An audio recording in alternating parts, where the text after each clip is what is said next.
Okay, let's explore this depreciation comparison problem. So I'll read the situation in front of you. For the last 4 years, companies A, B, and C all have net sales of 4 million, 5 million, 6 million, and 7 million respectively. Cost of goods sold was equal to 40% of net sales for each year, and each company incurred operating expenses excluding depreciation of 2 million each year.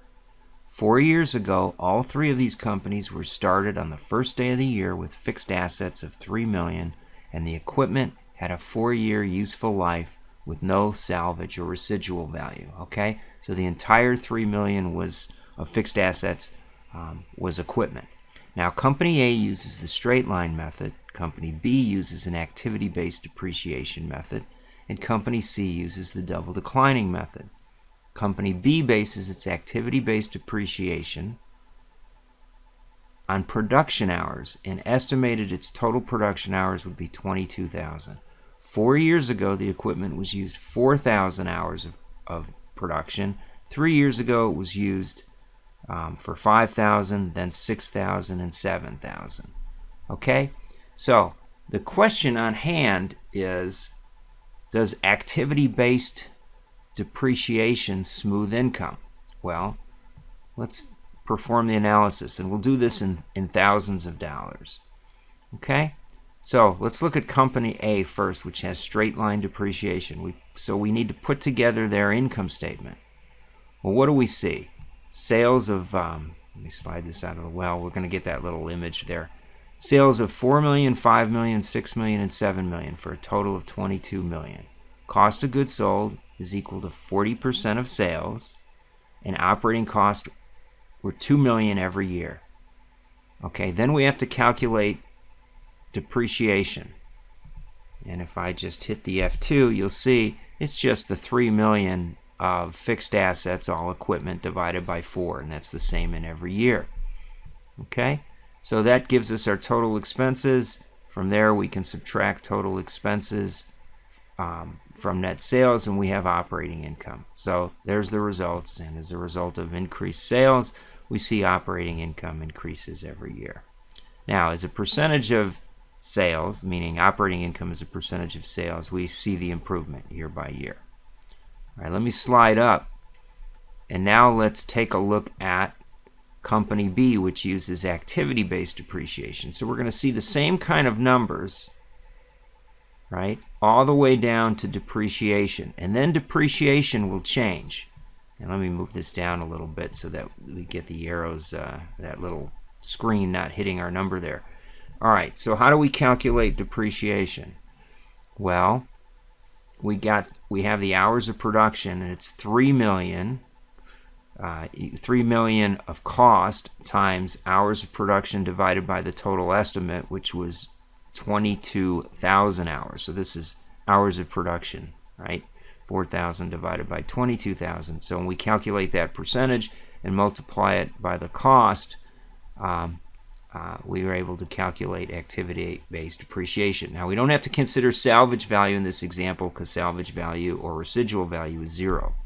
All right, and then every year we have to do that same calculation, right? So now we're going to take the 3 million cost times 5,000 hours of production divided by 22,000. Okay, the same kind of calculation every year.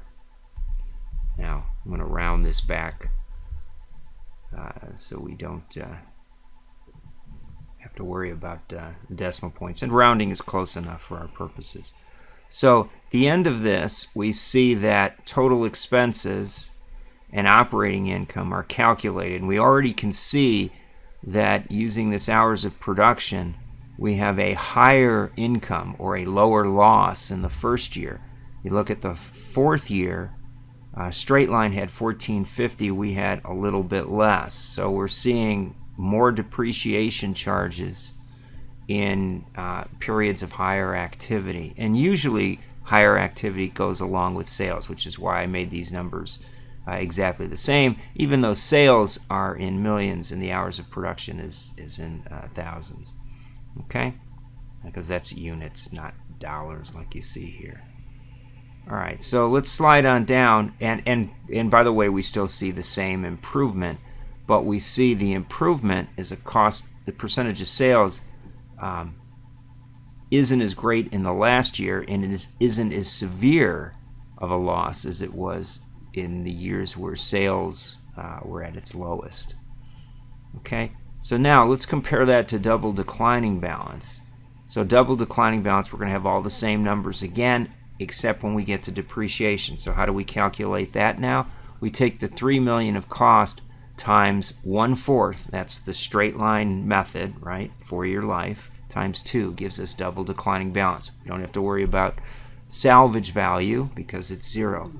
So we've got depreciation here of $1.5 million, and then we do the same thing for the second year, but now we have to subtract off the amount of depreciation we calculated in the previous year. That's where I'm subtracting C41, or that $1.5 million there. And then in the second year, you've got to subtract off the accumulated depreciation as well. Okay, and in the fourth year, it's whatever's left. So I just did a simple $3 million of cost less all of the accumulated depreciation you've taken up until that point. Okay, so we calculate total expenses, and what do we see here? Well, we see with double declining balance we had a horrible loss, early on, and then since there's very little depreciation taken in later years, we have this wonderfully high operating income. All right, so to our question, does it smooth income?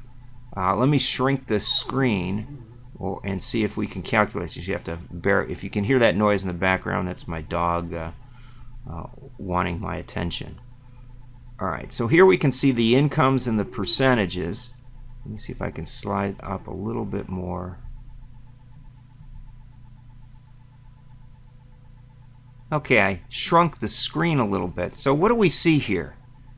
The highest income in the worst sales year was activity-based method. The lowest income in the best sales year, 17.8%, or $1.2 million versus $1.4 million, $1.9 million, is activity-based method. So my conclusion, given the work we've done here, is that activity-based depreciation smooths income. In bad years, where activity is likely going to be low, as sales will, we'll record the lowest amount of depreciation, therefore driving income higher than if we used a time-based depreciation method like straight line or double declining balance.